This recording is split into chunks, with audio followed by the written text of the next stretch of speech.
ভালোবাসা যদি চুপচাপ হয় তাহলে কি সেটা কোনোদিন পূর্ণতা পায়? এই গল্পটা ঠিক সেরকম এক নীরব ভালোবাসার। রাহুল আর মেঘলার পরিচয়টা ছিল খুব সাধারণ।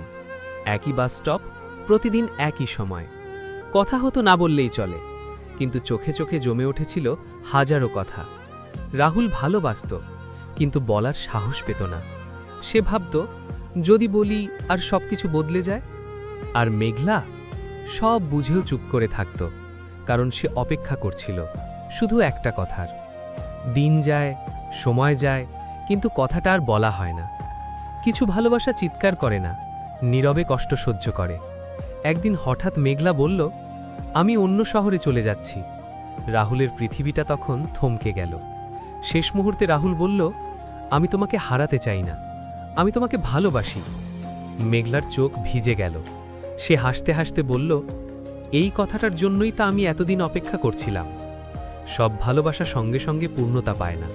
কিছু ভালোবাসা সময় নেয়, কিন্তু সত্যিকারের ভালোবাসা একদিন ঠিকই পূর্ণতা পায়।